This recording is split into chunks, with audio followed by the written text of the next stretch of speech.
Start. All right. I am on both. Everything's looking good. Let's go. All right. Hello and welcome to One Bite at a Time with Yep. Josh and Emory talking about health, wellness, diet, and everything you need to manage that. Health and wellness is like one of those things where, we can talk about food and then you get depressed and you don't care anymore. So, it's like, oh, I don't care what I eat. I am sad. So I think health and wellness go hand in hand together. I feel very passionate about having that mindset around health and wellness that like I need to take care of my mindset and I need to take care of like my body. And Yeah, I think those things they're, what's the word? Inextricably linked. absolutely, absolutely. Before we go any further, introduce yourself. Give us a little bit of background story. You first, and then me. Okay. My name is Josh. Josh Oftenly, my performing name. Josh Hoke, my real name. And my background in health and wellness was originally in high school. I got really into a raw vegan diet. So I actually did that for around 2.5 years. During that time, Oh, I was a wrestler. And so it was really good for maintaining my weight, really good for maintaining my energy levels. And then shortly thereafter, I joined the military and started smoking and completely went off the diet. And by the time I was like 22, 22, I was dealing with like a lot of depression, probably drinking a little bit to like get through those parts. And then by the time I was like 23 or 24, I just didn't know how to like manage my diet. And so then when I was finally in college, and it was just like a chronic problem. I would just eat really unhealthy and had a really unhealthy lifestyle, and I was just not happy. I was not a happy person at all. yeah. And then in college was when I finally started to like learn about a lot about like what health was and what like wellness was. Like during this whole time I worked out all the time. I've always loved like working out. I've always been an athlete. It's fitness has always been a part of my lifestyle, but I would work out and then go eat like 3 McDonald's hamburgers and just be like, whatever, I don't care, you Calories. know. Yeah, And I work out twice a day, so of course I can eat 2 cheesecakes. Who cares? So like the whole cheesecake. yeah. But then when I was in college, I briefly went back on a vegetarian diet. I didn't go vegan. It was just too difficult at that time in my life, and it was just like suddenly I just felt better, like just better. And I still had issues with depression. And every time I would get like depressed about something or every time I wouldn't be doing good, I'd go back to like just eating whatever. And I just noticed that pattern of if I don't feel good, I eat terrible and then I feel worse. Yeah. Like and and then so then it wasn't until I was like maybe it really wasn't until I was maybe like 30 that I really started to like settle out with like having the ability to have like good healthy diet, good healthy habits around that. And then that was when I kind of started to link the whole like health and wellness thing really together.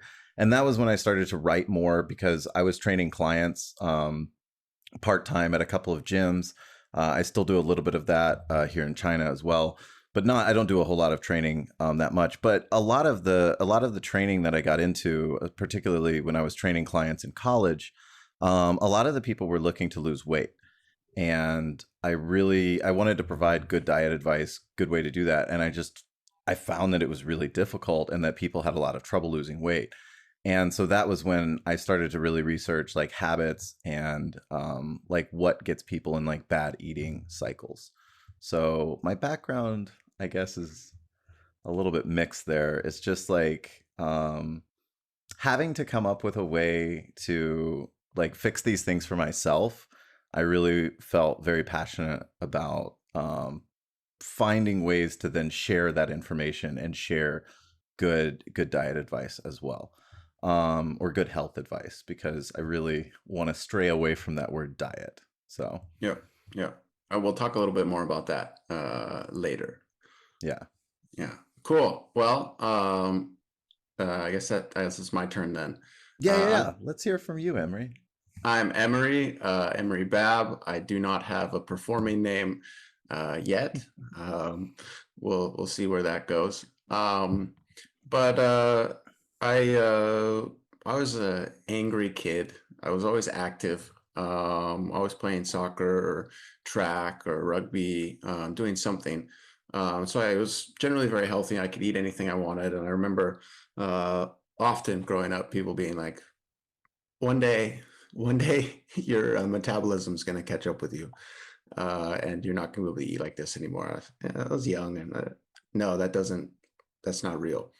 It's not going to happen. Well, skip ahead. It did eventually, um, but I struggled with anger and as a young man, and had to sort of reevaluate my life and my habits when I hit 21. And so you have a lot more of this sort of diet and fitness perspective, I think. Whereas I'm coming from it, when we first talked, you're like, "Oh, you're vegan, so you probably have you probably know a lot about diet." And I said, "No, well, no, actually, I don't know anything about dieting or dietary health. Anything. I take a B12 vitamin, and I eat what I want." The story is obviously a little more complicated than that, and we'll get there. But when I was in college, I ended up dropping out, taking a year off for my senior year. I was depressed. I had anxiety. I was realizing that my angry habits were interfering with my life and harming the people that I loved and myself, and that it was unsustainable. And I had to make changes. And so, through therapy and mindfulness and starting to rebuild new habits, I learned to sort of take control of my life in a different way. And most recently, really within the last couple years, um, diet has been a part of that, with being vegan, but then also with doing fasting. Again, less for a sort of health and less for a physical health perspective, but more for a general wellness, diet discipline, or discipline and routine structure. So um, I'm very excited to be here, and to sort of uh, share this mindfulness and routine practice, and learn from you more about diet, and see how we can share what we've learned over the years with other people, so that they don't have to struggle through the same things that we did, and can get to health and wellness sooner, hopefully. And that really, that brings me to like something that I definitely like, before we, like, in our very first episode, one of the things that I would love to lay out for people is like my feelings on diets. And it's really simple. It's really simple, which is What is it? Tell us. every diet works until it doesn't. it's like it's like I don't know how to put it exactly. It's like if you follow every diet exactly the way that it says to follow it, you'll always lose weight. You know, almost all diets you'll lose a little bit of weight. But the problem is like maintaining them. A lot of them, if you maintain those diets for a long time, a lot of them are really, really, really unhealthy, and a lot of them cause a significant disruption in your life. So they're just like very hard to maintain. They're very difficult. And then the other thing is that they're usually like I guess the focus I want to say is they're unsustainable. Yeah. So you have something that's very restrictive. You have something that says, "Oh, you're going to eat like no carbs," and it's like, you have that feeling all the time of like, "Oh, I just want something sugary. I just want something sugary," and then you're just relying on your willpower to make yourself stay within that diet, and then you get in this cycle where like you break your diet, you feel terrible. You maybe feel terrible because you ate something that's really unhealthy and really bad, or you feel terrible because you made yourself feel really guilty. It just ends up in this cycle of like dieting, feeling bad that you broke the diet, going back on the diet, failing, going back on it, failing, going back on Yeah. it, feeling bad for failing. And that cycle is so unnecessary. It's Well, just absolutely, and it's unhealthy because it's yeah. reinforcing the failure and the struggle, and that's Yeah. And the other side of that is that 90% of the time, or 95% of the time, or like all these diets, like they're trying to fix this underlying cause of I don't feel comfortable in my own skin and I don't know how to break bad habits. And that's why this health and wellness thing goes together, because it's like if you start to understand your mind, if you start to understand why you're doing the things that you're doing, you can start to build the healthy habits that will get you to the goal that you have. And sometimes that means changing the goal. You know, some people have very unrealistic ideas of what they want to look like. absolutely. This guy, like he was a client of mine. He came in to train with me, and he's like, I want to look like this guy, and he had a picture of a fitness model who is doing steroids, and I was like, you have to do steroids to look like that. He's like, I don't want to do steroids. Can I just get close? And I'm like, there's not No, there, like you can get muscular, but you can't have a waist that's that size with shoulders that big without chemicals.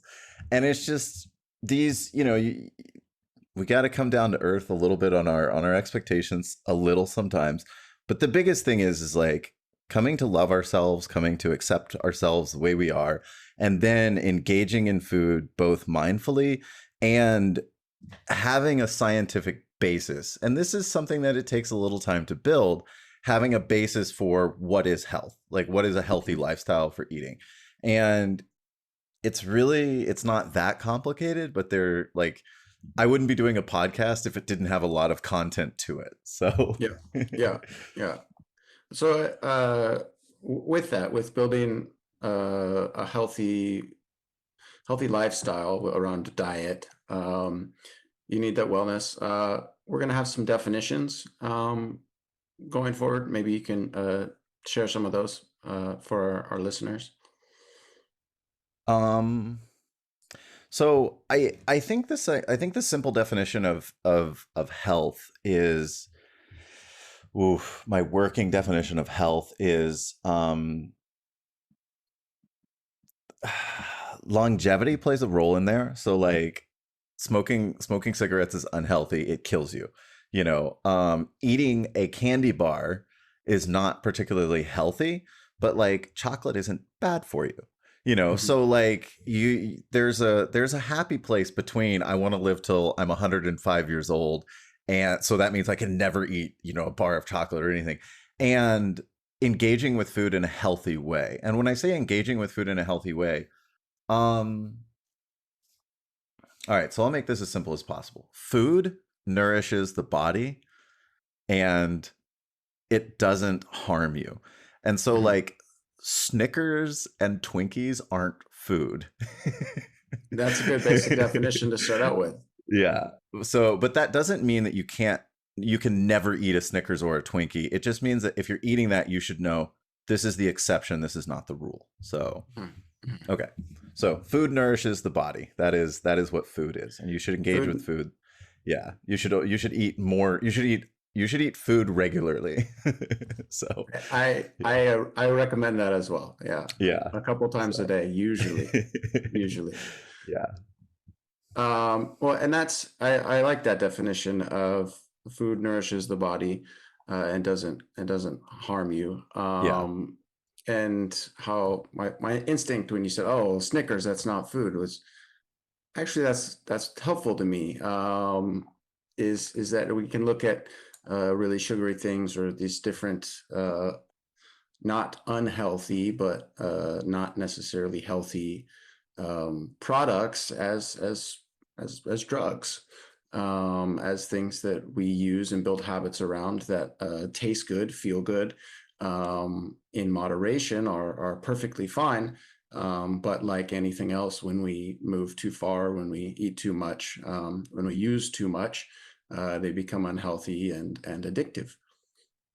And that's absolutely in moderation is the key there. And I guess the like we can get further into defining that at a later date, but that it's okay to have treats. You know, I eat these things every once in a while. It's not if you have a very dogmatic approach to your own health, being hard on yourself will make it worse. So Yeah, like you said before, it's reinforcing that cycle yeah, of failure and I am unable to make changes, and that's yeah, the first step in making any routine is building the knowledge, the routine that you can build routines, reinforcing in your mind that you're capable of making change, of being in charge of your yeah. life and your choices. You get a lot more traction from small successes than a multitude of failures. So Absolutely, yeah. yeah.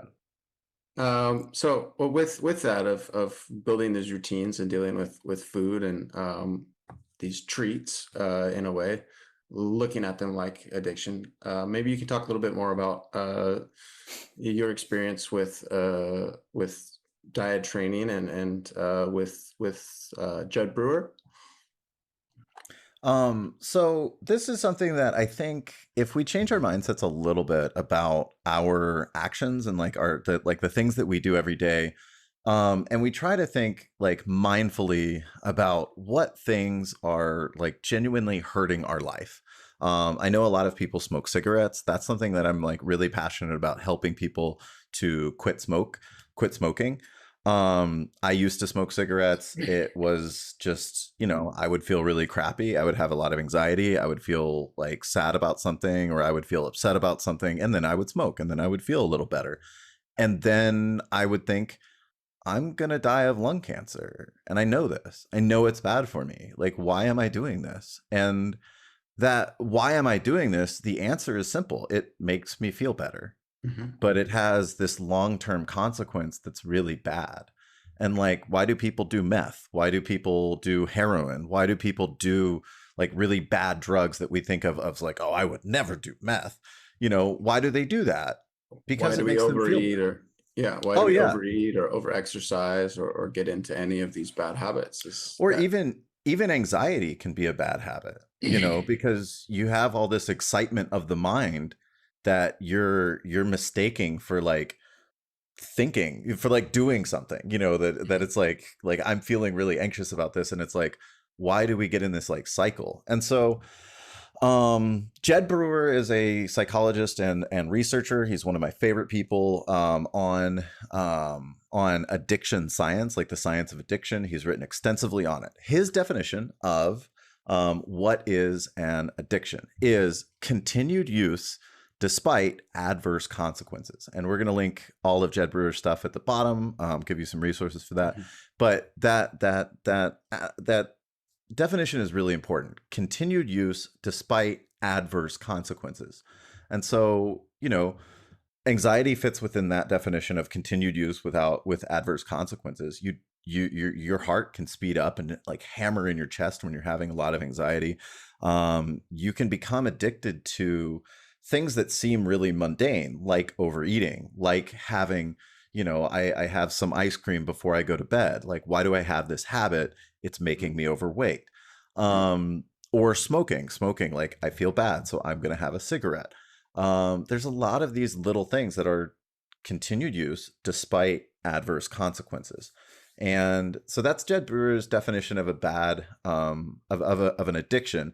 And a lot of bad habits fit this definition of addiction. So Jud Brewer has the four anti-addiction strategies. So can you introduce us to those? Yeah, so let's see. We have willpower, substitution, priming your environment, and mindfulness. So how are these four strategies going to play into a role of helping people deal with diets, particularly? So by far and away, the last one, the first one, I think is the weakest one. Mhm. So a lot of people talk about like how like just use your will, and I always liken this to like just do it. It's like somebody's like, oh, I really need to like start exercise. Just do it. Just exercise. Like, why don't you just do it? Yeah. And the answer is willpower is complicated and it's tough. And the moment you're stressed, the moment you're tired, the moment you have a whole bunch of like conflicting thoughts, your willpower goes out the door. So Mhm. use your willpower, like, try to build that skill of like trying to do something. But the other strategies, I think, have a lot more like, they're a lot more helpful. So unless you were just Mhm. magically born with a ton of willpower, I think you have to use a different approach. So the substitution one, I kind of like. I think it's okay. So would you say then that maybe this framework, it for Jud Brewer is willfulness, substitution, priming your environment, and mindfulness. Is this in order for his system? I think these are all, you should use them in conjunction. So all of Okay, these should, like, you have to have some willpower to stop a bad habit. of course. Like, you Yeah, can't, but you the got to thing is start. if you only rely on willpower, it doesn't work. Yeah. So they're all used in conjunction. It's just that willpower is kind of like, I would consider willpower to be a weak force. Like, you Hmm. can will yourself to do something for a day or 2 days as long as everything lines up. But if you're only relying on that, you're gonna fail. Yeah, and you have to build around a system to maintain these things. Again, like you said, to Exactly. make them sustainable. Exactly. And so substitution is, I think, the one that Jud Brewer thinks of is kind of like not a good one. But it is one that you can use. And this is like, instead of smoking, I start vaping. So this is like, I replace a bad habit with something that may not be as bad. And I say may because vaping The is, jury's out. yeah. Or I eat a pack of candy every time I want to have a cigarette. So now I just build a habit of like eating some candy instead of having a cigarette. Or instead of eating like ice cream every night, I have a small snack of like carrots and cashews. Yeah. But the problem with that is that you still have that like habit loop. Mhm. And if you maintain that habit loop, then it's a lot easier to fall back into that habit. Yeah. So that's why substitution can be one that you maybe use for a little while and then you just, get rid of it kind of early. And then the prime your environment, that's one that I think is always a good strategy, which is like if you always order food out, like as soon as you get home, you always order food. Maybe as soon as you get home, you just put your phone somewhere where you're not looking at it. And Mhm. then you go to your kitchen and you use like a routine. You use like something that gets you out of that place of going like, oh, I'm home, I'll order food. Yeah. Or priming your environment means like throw away your cigarettes if you're trying to quit. Yeah. um you know take the temptation and try to make it as difficult structurally as you can, so put it far away from you. Have a routine, something that gets rid of it. So, Mhm. and And then and and then mindfulness, which I think yeah. is the one that is the biggest, the strongest, most potential, both sort of beginning, at least in my mind, but then through all of this is, I'm not sure how he phrases this again, but for me, uh, you can't solve a problem, you can't fix something unless you know you have it. Um, Unless you know you have a problem, you can't work to improve it, to make things better. And Yeah. mindfulness at its core is being aware of whatever's happening, being aware of the good things, but also being aware of the bad things. And so that's the key part of recognizing first if you're calling for takeout, getting YMI every time you get home, recognizing, oh, this is a pattern I have. This is a habit. I think with smoking, these some things that we culturally look at a little bit more directly. Oh, this is a bad habit. With eating, I think most people don't really look at this as in the same way. We have some vocabulary about eating being bad habits, but like I come home and I order food, or whenever I order, raised in the clean plate club. You have to order. Excuse me. You have to finish everything on your plate every time, even if you're not full, or even if you're already full, even if you're not feeling good. Making sure that you finish everything. These are different habits relating to food that, in order to address, first we have to recognize, oh, I'm doing this. This is a thing that is happening around me. I am aware, I'm mindful that this is something that I'm doing. And mindfulness, I think a lot of people, there's a lot of different ways that people kind of don't understand mindfulness. It's something I think that every episode we're going to spend a little bit of time on mindfulness, right? Of course. So Yeah. So I think that for now, we don't have to get too far into it, but a couple of the things that I think are really important is being non-judgmental about yourself. So just being like, "Oh yeah, I do have this habit." And that's okay. Like it's okay to be where you are, and take a moment to be curious, to be like, how did this happen? Like what is this about? Like where is this behavior coming from? Explore yourself, but also like be kind to yourself in that moment, and then that will give you like the toolkit to like start making significant changes in your life if you want. Like If I'm you not even want, saying, yeah, yeah. yeah, yeah. Like Just it doesn't mean even, you have to. yeah, You don't have to stop smoking.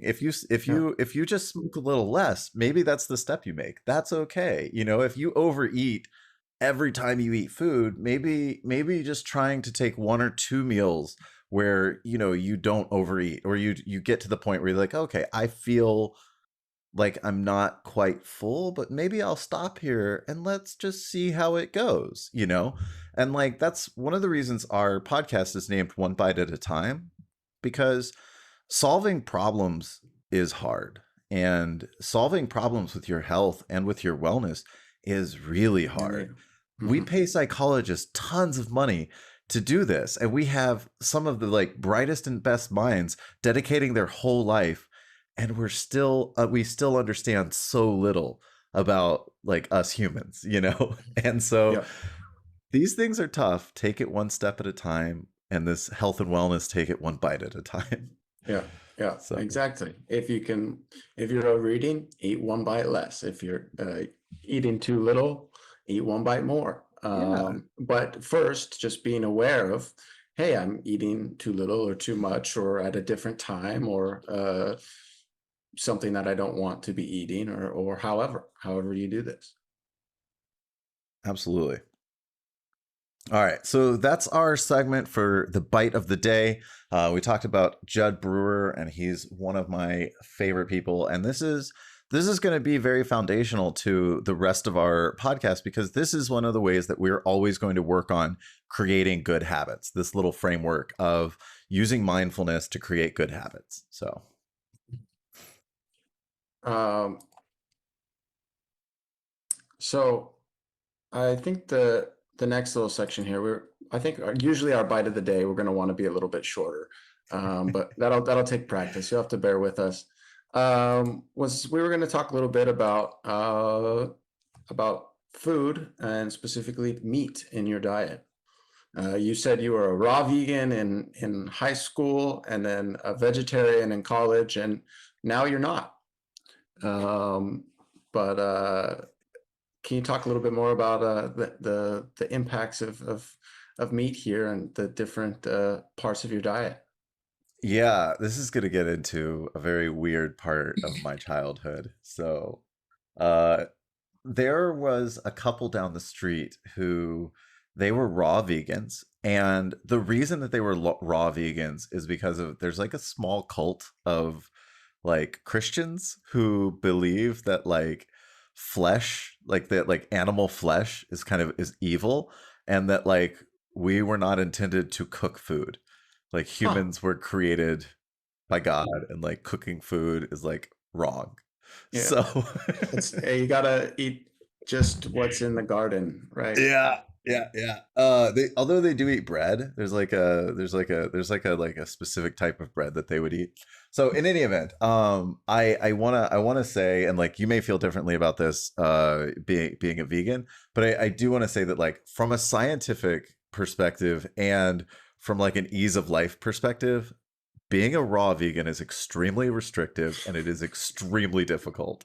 I am not a Uh, raw vegan. okay. I didn't want to like step on your toes in the first episode. I don't have anything bad to say about veganism. But raw veganism, I think, is like I would put that in the realm of being overly restrictive.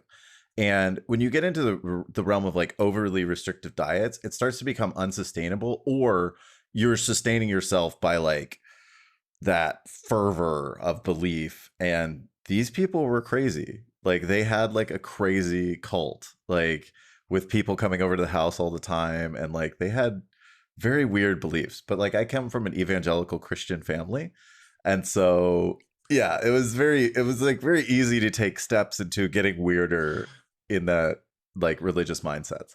I will say I felt great being a raw vegan until I skipped a meal, and then I felt like I was going to die. And like it was so hard to maintain. And I was in high school, and so like my cheats would be like I'd eat a whole pizza. I would just and then I would just feel terrible, and like you can't go from like raw vegan to eating pizza. Your body just like shuts down, and it really messed me up a couple of times. But when I was on that diet, I felt pretty good. But it's not. It's like you're like eating raw food is also like you don't get as much nutrients out of that food. Like cooking food Yeah, helps to yeah, release certain nutrients.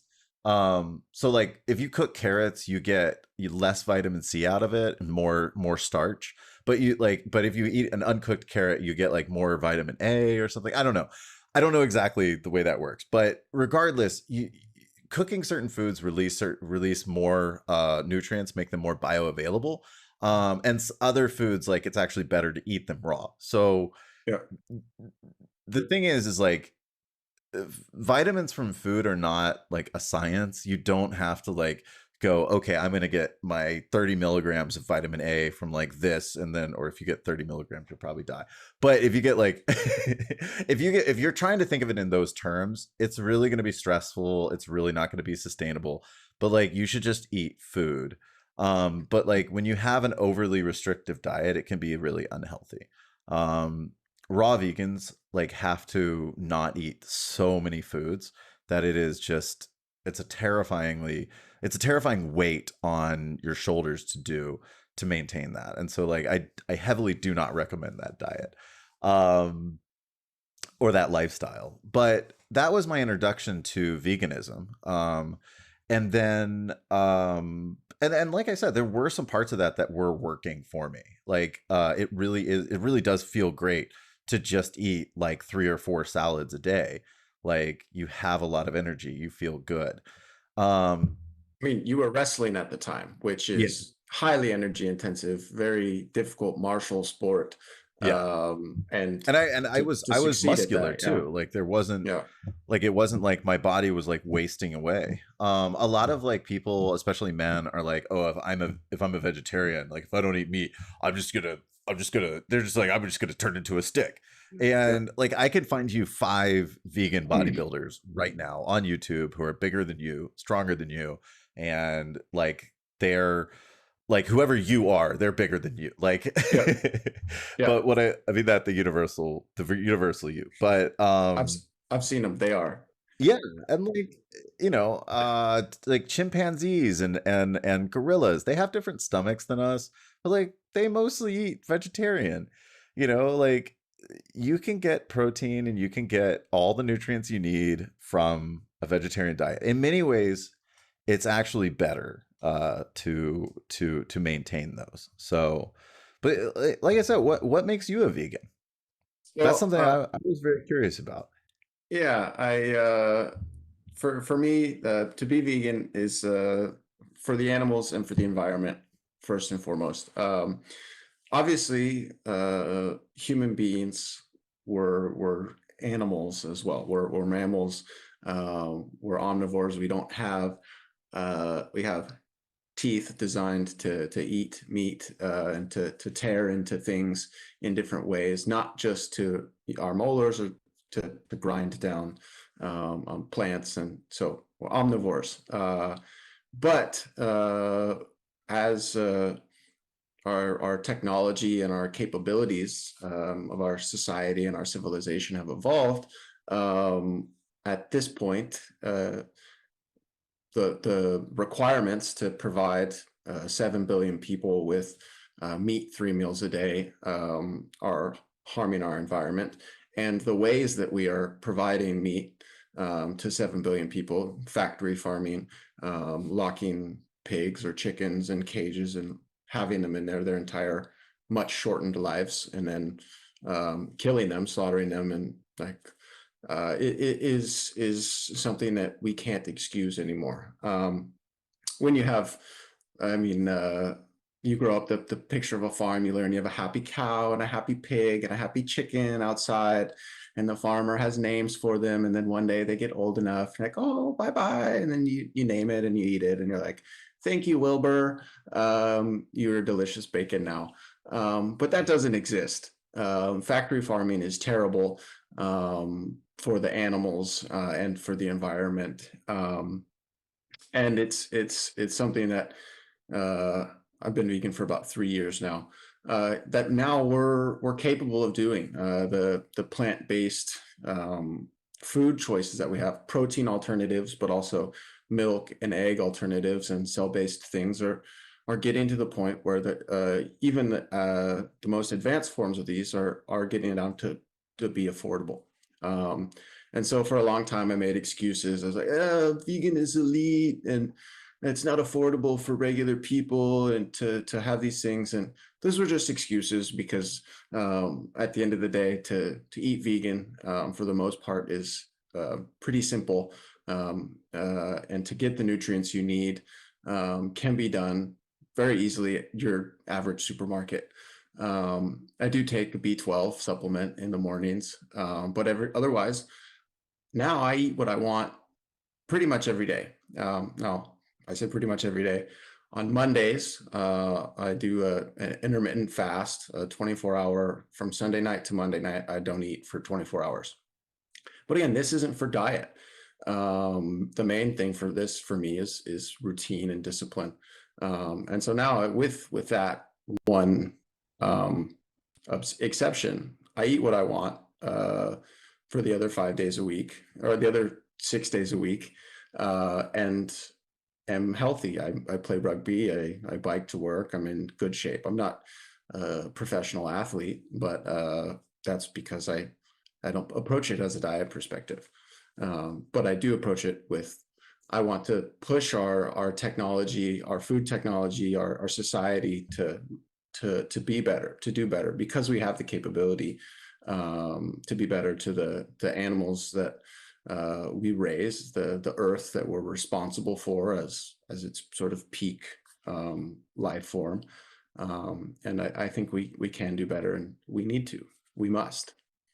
There's this interview, something you said made me think of. I can't remember if it was LeBron James or Kobe.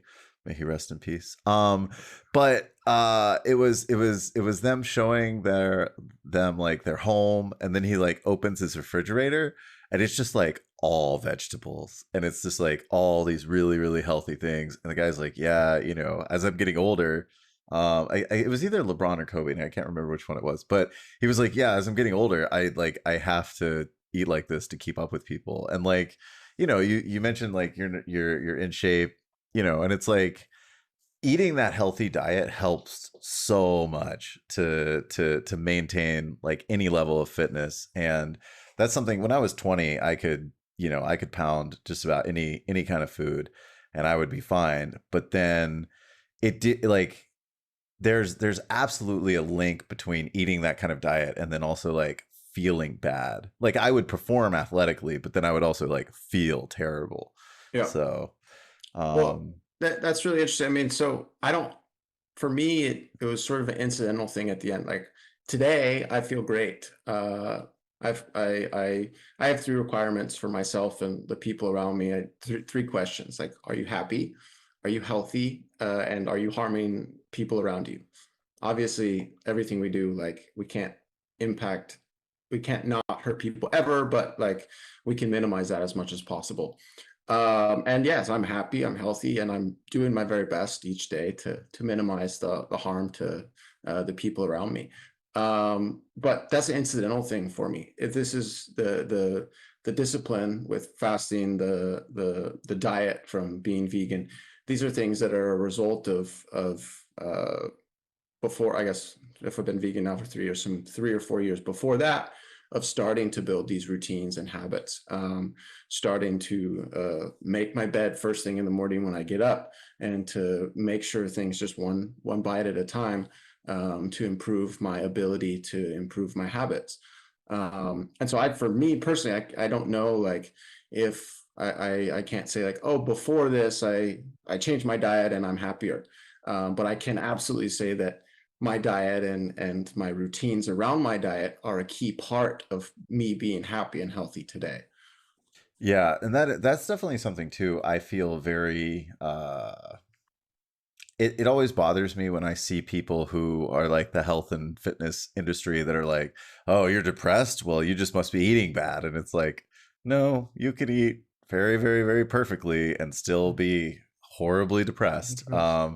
And in fact, like trying to make that one-on-one connection there will be something that will cause problems later on in life, because like you're depressed because you need to see a therapist and you need to like talk to someone about that. It is definitely something that if you work on your eating, you work on your life habits, and it goes away, then like perhaps it wasn't clinical. But if you're clinically depressed, like you need to see a professional. Yeah. Like Yeah. that And cannot be. of course, as therapy saved my life. I think Oh, okay, good, good, good. everyone should go to therapy. Like, Yeah. it's awesome to be able to have Yeah. someone sit there and listen to you. Yeah. But I it's feel very yeah, passionately about, yeah. you know, I don't think that you always have to be in therapy. There are people who are like, you should always be in therapy. But like it is, if you're having trouble with something and like you're like, well, maybe I should like, try this extreme diet and maybe I'll feel better. Talk to a therapist and then maybe start working on some of your lifestyle changes, lifestyle habits. A lot of times like cognitive behavioral therapy goes hand in hand with like creating habits and creating like ways to deal with like some of the triggers that may be making you feel bad, or some of the things that um like going to help you get out of that depression. So Well, um and I think this is going to be something we talk about a lot. But it's like you said, with the profession, the diet coaches and professionals saying, "Oh, you need to fix your diet." It's like uh, part of it, as this is that one bite at a time approach. Is It's yeah, not any one thing. It's a larger system of lifestyle habits yeah, that you need to address to be happy and healthy, to have health and wellness. But you have to tackle that one bite at a time, one baby step at a time, yeah, to teach yourself that you can have control, that you can make these choices in your own life, and yeah. to do this. And Um, I so, definitely feel like at one point we're gonna do like an entire episode about intermittent fasting. But I do want to ask you, you said you use it for like more of a discipline. And is the discipline approach to like having this like one day where you don't eat, does that help you just to maintain like other places in your life where you need like maybe some extra willpower, or maybe you need like that extra like boost of like confidence of knowing if I decide I need to do something, I have the ability to do this? Is that where that discipline helps you? Or is it just like, I know this is like something I do every week, and so just having that is just, it just does that one day and that's it? absolutely. It's like it's building those routines, building those habits. But it goes hand in hand with my mindfulness. Is that mindfulness practice? You sit or are mindful every day, to practice, to build up the skills of being mindful. And we'll go through this a little bit more later in our mindful moment. But it's to sit with and to recognize, okay, I'm hungry. I want to eat. This is a time everyone else around me is eating. I'm watching them eat. But that's okay. Hunger is not one of the key things. I didn't want hunger to be an excuse for me anymore. Growing up, like, oh, you're hangry, or like my mom would be angry, and my mom would like, did you sleep well? Did you eat enough? And I was like, yes, I was hungry probably. And these are excuses to things that limit us from being able to make the changes that we want in our lives, is having those. And so, yes, it's a routine. Yes, it's a sort of a scheduled thing that I can look forward to. I do it on Mondays because I like to have the weekend of really letting loose, being able to go out and to have fun and to eat and drink and be merry, and then resetting every week, disciplining myself through, okay, like I did whatever I wanted, sort of, and now I'm doing again what I want. but in a disciplined way that's going to reset and to help me maintain this, to be comfortable. Hunger is my friend. It's just a part of me. Like you said, we'll have to do a whole episode more on. I know there's health benefits and discussions about that, but as just as a discipline tool of being comfortable, being hungry, being aware that you're hungry, being able to make those choices and later, okay, I want this. Well, just like I want food, I can choose not to eat today because that's what I want. This is Yeah. um, something that I'm in control of. Yeah. Intermittent fasting, I think, is a really interesting topic. So I want to like give it its due justice, because a lot of people are like, well, I just won't eat and then I'll fit into this, like, you know, outfit that I want to wear for some event or something. And that's the side of I think intermittent fasting that starts to scare me.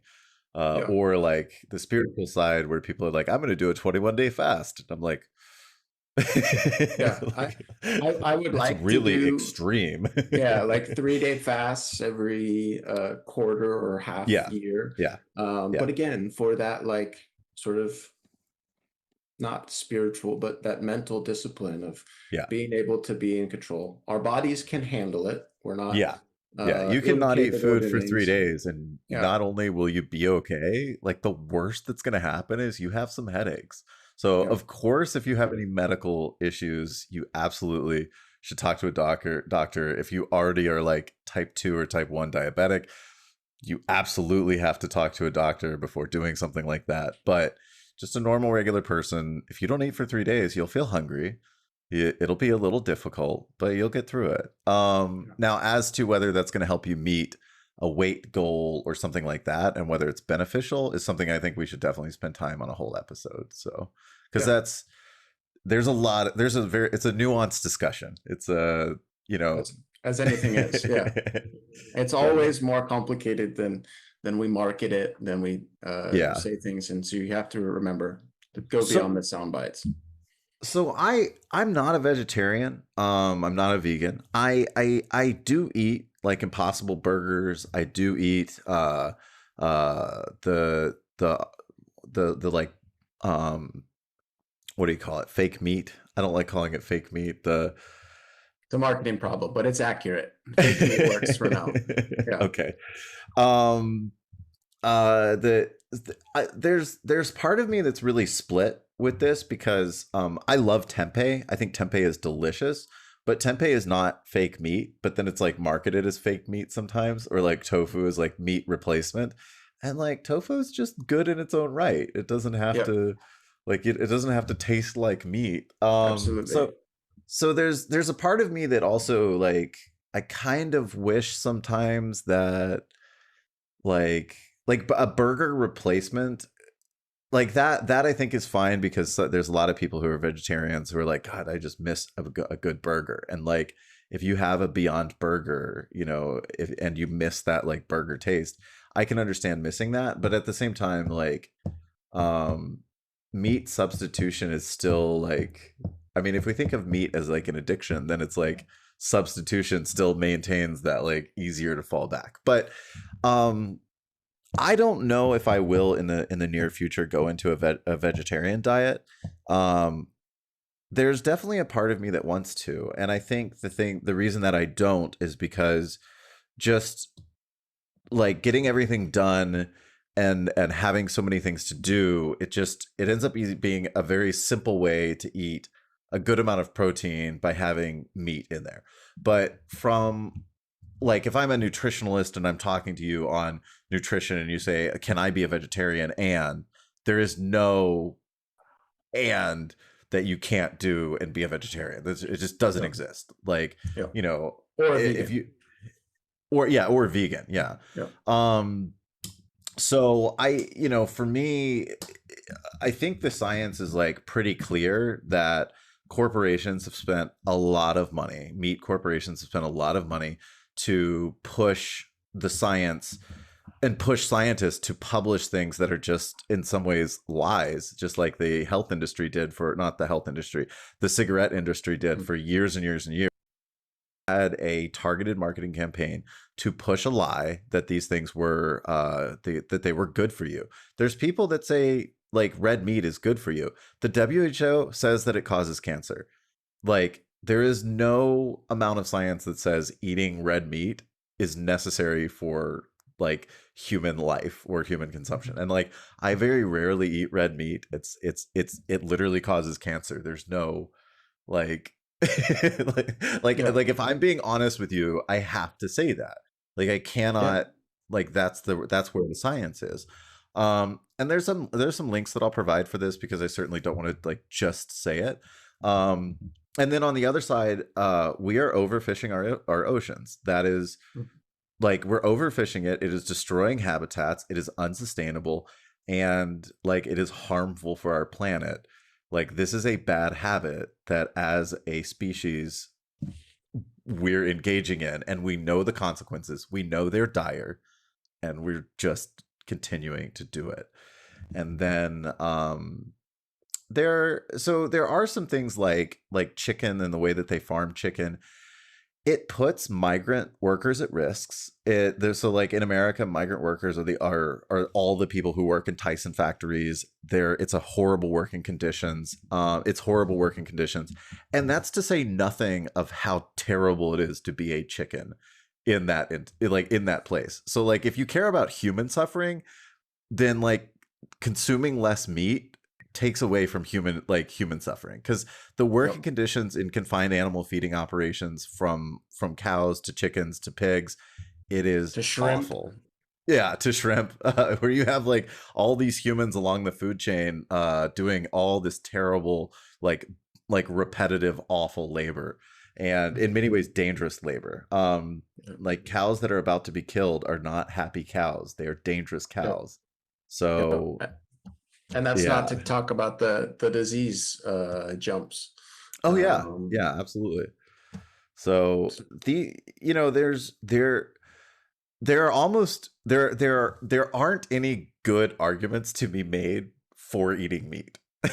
And like that's something that like as someone who eats meat, I'm just aware of that. And so like I don't judge myself on making that decision. Step one. That's step one. But at the same time, there is an efficiency to the amount of protein you can get from that. But the caveat there is there's trans fats in meat that they cause there's linkages to depression. There are, huge problems with like trans fats and causing like health problems, heart problems. There's just no like you do get a lot of the protein, a lot of those amino acids that are necessary, but that comes in like a poison pill.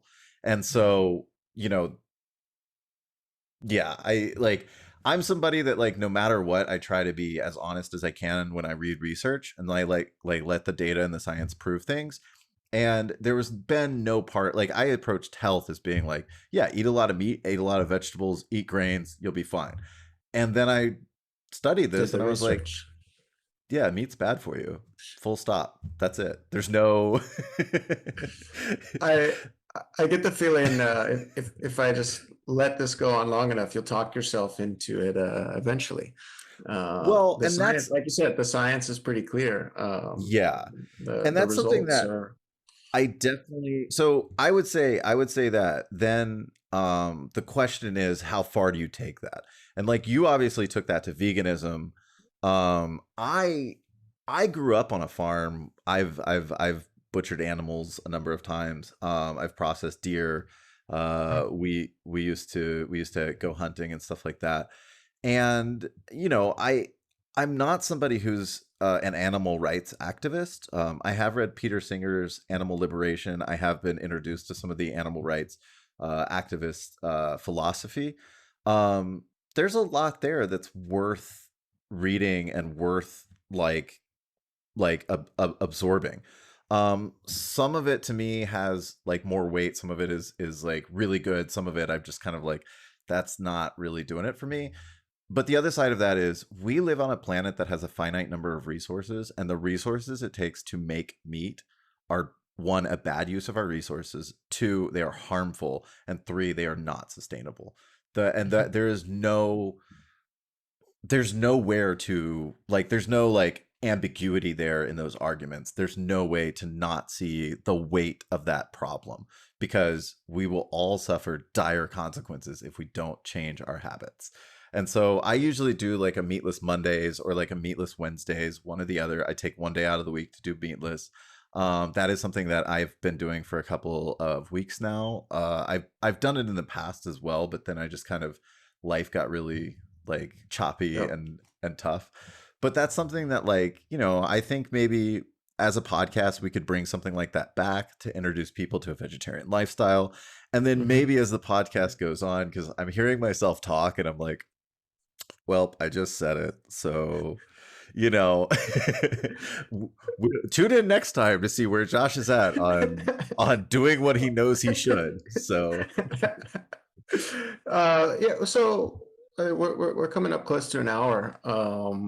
I think this might be a good topic to come back to next time. I know we had some further discussion here, but maybe dive into this a little bit more in the next episode of specifics of some of these things you mentioned about the impacts of meat on your health and some of the studies there.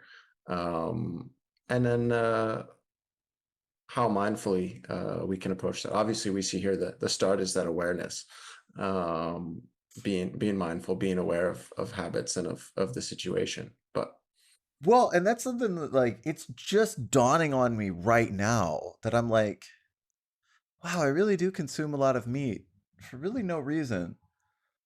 And I'm like, okay, like, okay, I like, there it is. Like, yeah, well, yeah, just it never.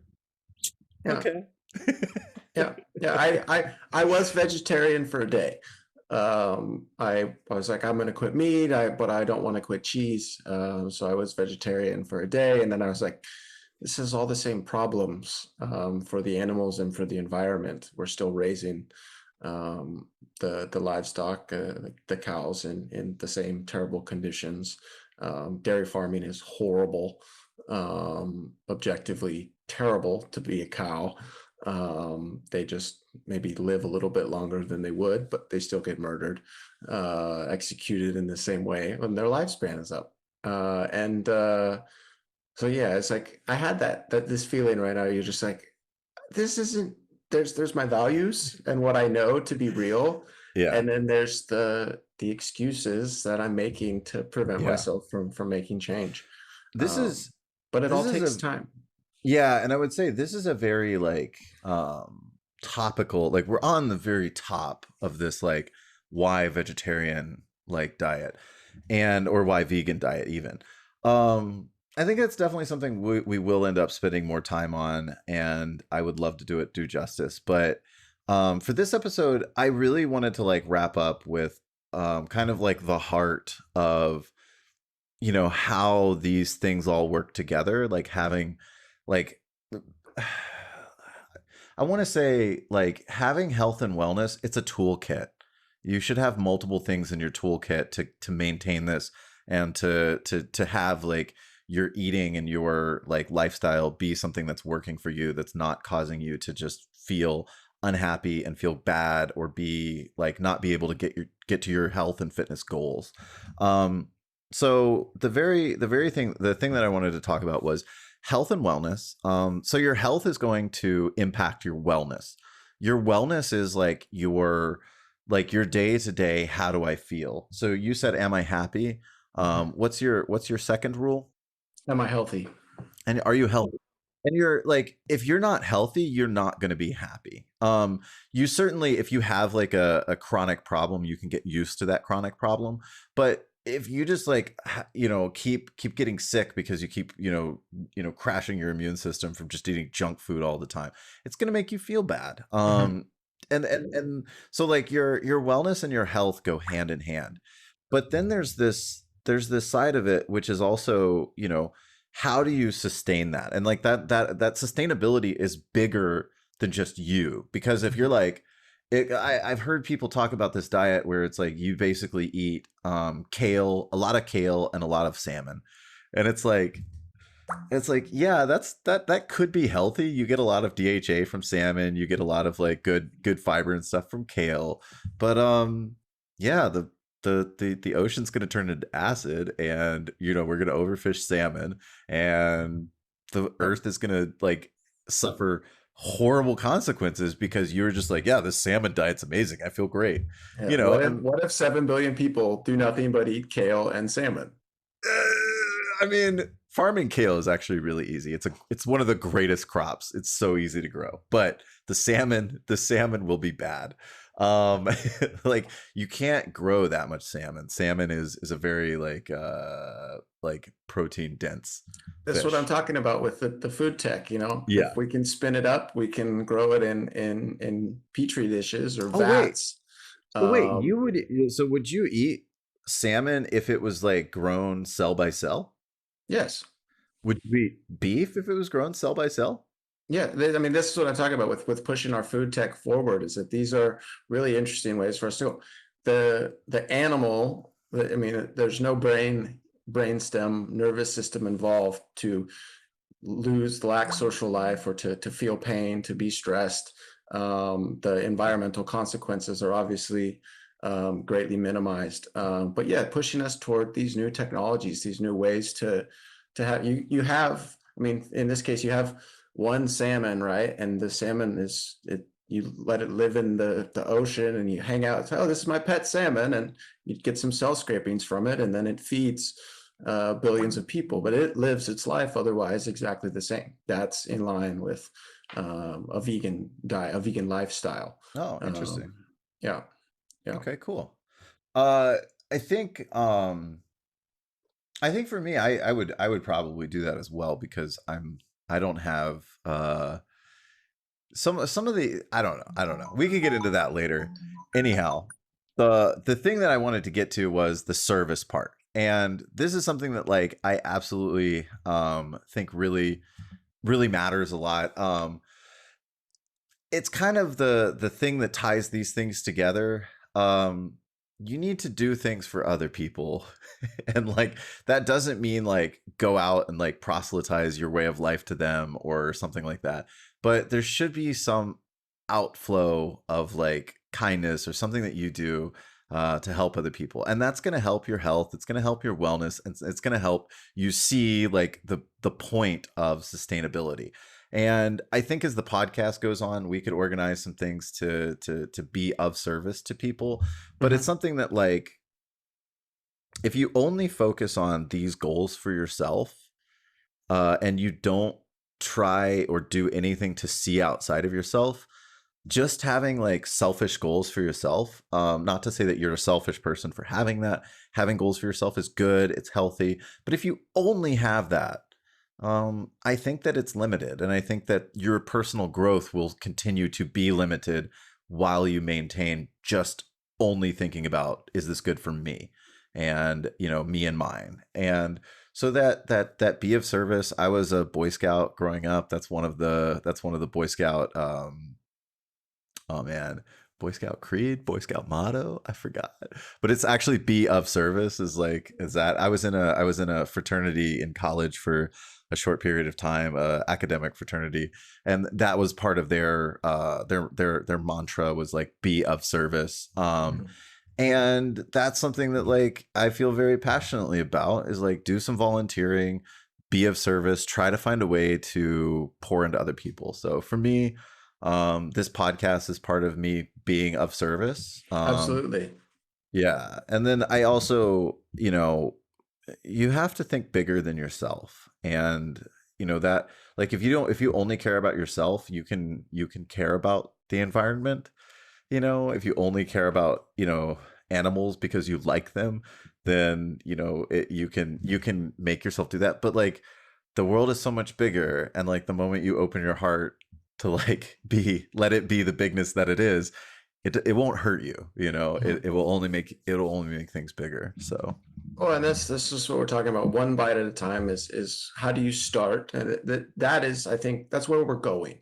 For us, for personally, you and me, where we're at in our own lives, this is a point where we need to be giving back more. Is that we're at that point. But for other people, the one bite is just starting to be happy, to be healthy.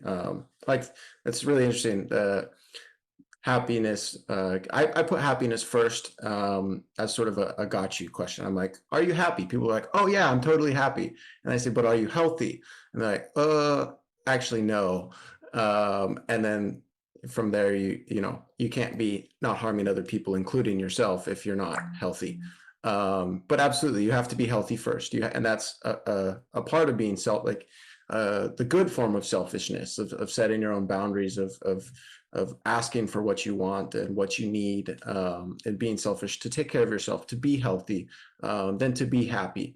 But then once you get to that next stage, what is next is that you have to be of service. You have to give back to others. And this is a key tenet of every major religion or structure of organization. Human beings are social creatures, and we have to work together. And so we have to find that balance of being selfish enough to take care of ourselves, to be happy and to healthy, but then to do no harm, to minimize our harm to others also means, the positive of that is to help others, to support them so that they don't make the Yeah. same mistakes you did before, and the future is better than it was. Yeah. So, for everybody right now, you don't need to like go find a way to be of service to your community. I think the big takeaway here is try to be mindful about your daily habits and what you're doing that may be having some harm. Usually we're aware of these things. Usually, Or you we're know, capable of being aware of them. yeah. Um, and the takeaway for me for today is how much meat am I eating and how much meat do I need to eat? Yeah, yeah. And is this helping me reach my goals? And I have a sneaking suspicion that it's not. I had vegetarian pizza last night. I actually, yeah, it wasn't vegan. It had real cheese. But I didn't miss meat at all. Like, Yeah. it's not like I even when I was like a raw vegan, the things that I would miss were never like a big juicy steak, and like I've never Yeah. understood that anyhow. So I I've had that craving you've had that. before, Okay, I don't not like. as a I just don't not as like a steak that vegan, but much. like when I was before. It's like I need the craving when I was on diets, when I tried to experiment with different sort of Yeah, routines. yeah. Yeah, Well, maybe more on that later. So we'll see if I go vegetarian what I miss. So I look forward to the evolution and yeah, see where this goes. yeah, Um, but yeah, to be healthy, be happy, take care of yourself. That selfishness, or that service, for individuals, for people listening, wherever you are, maybe that being of service is to finally learn how to take care of yourself.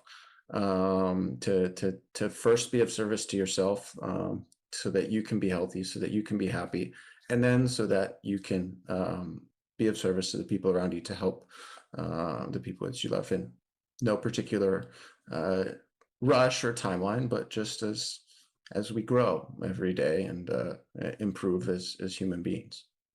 absolutely. So I think that concludes our outro moment. So that brings us to our mindfulness moment.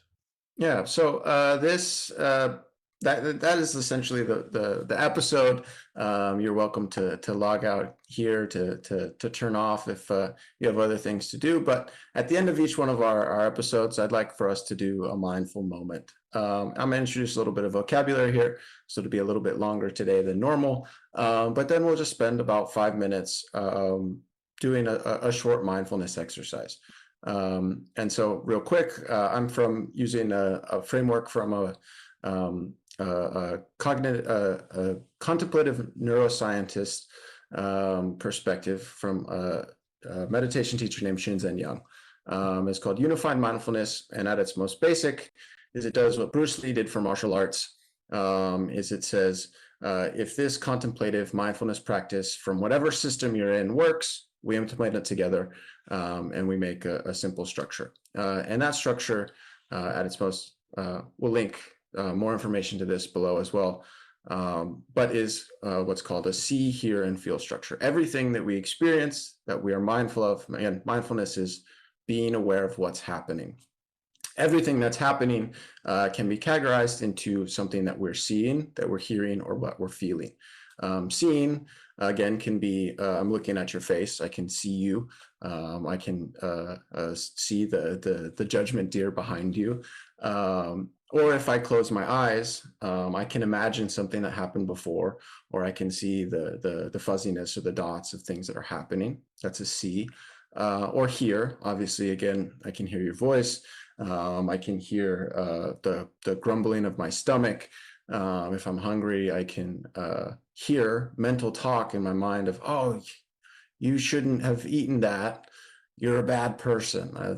I can hear that in my mind. It's not auditory, but we kind of classify that as hear. And then feel. I can feel when I pinch my skin or when I'm sitting on something, but I can also feel emotions. I can feel upset or worried about things. And so see, hear, and feel. And so for today's mindfulness moment, we'll just practice. If you're sitting, if you are in one place, maintaining a good posture, sitting up straight, being conscious, implying willpower to how we're sitting. If you're in motion, if you're moving, if you're walking, you're in the subway, that's fine as well.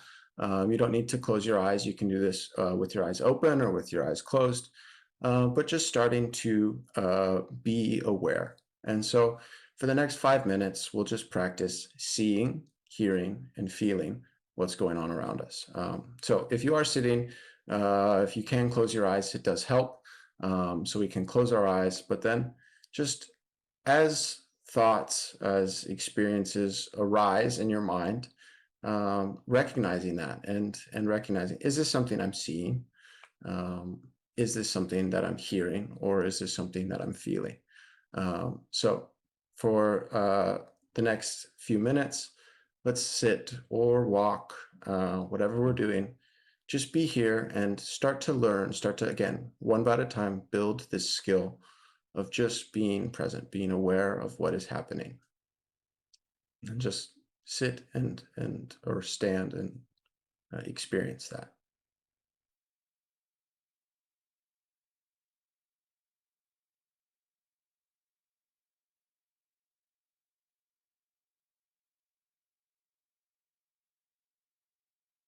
And as things come up again, we're just classifying. Are they seeing something? Are we hearing something? Are we feeling something? We're not judging ourselves for what the content is. If we get sucked into the feeling, the thought process, just whenever you realize that, to come back to just trying to recognize, oh, this is happening. Is it see? Is it hear? Or is it feel?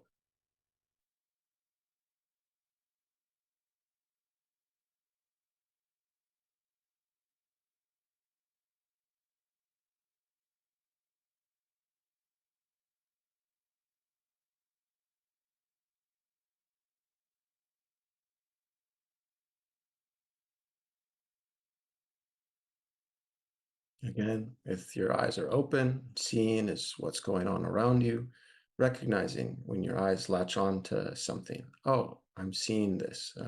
You're experiencing it. What are you seeing? Note it, and then come back to um, just sitting and recognizing.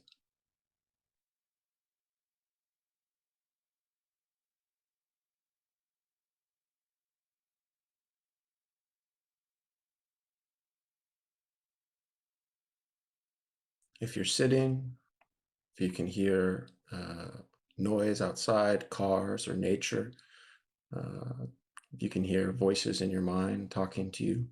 Oh, this is weird. What am I supposed to be doing? What's going on? Just noting, recognizing that here, and then back to just sitting with your breath, sitting with the moment.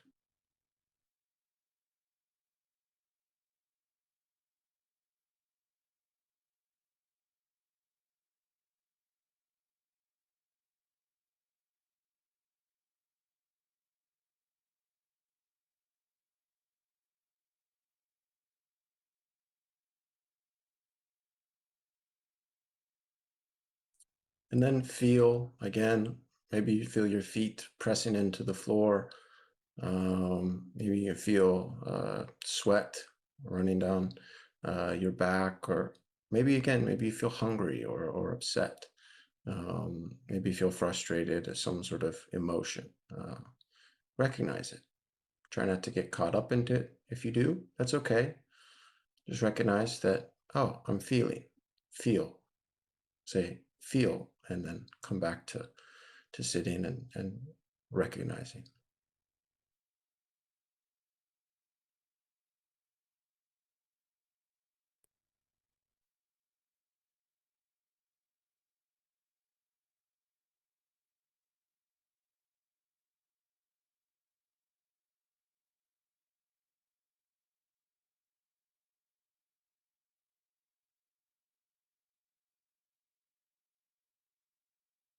So that was our mindful moment. I forgot to set a timer, so I'm not sure how long we went for. Moments can be variable here. In the future, I'll try to set something more, so it'll be a specific 5 minutes. But that's see, hear, and feel. This is again our first bite.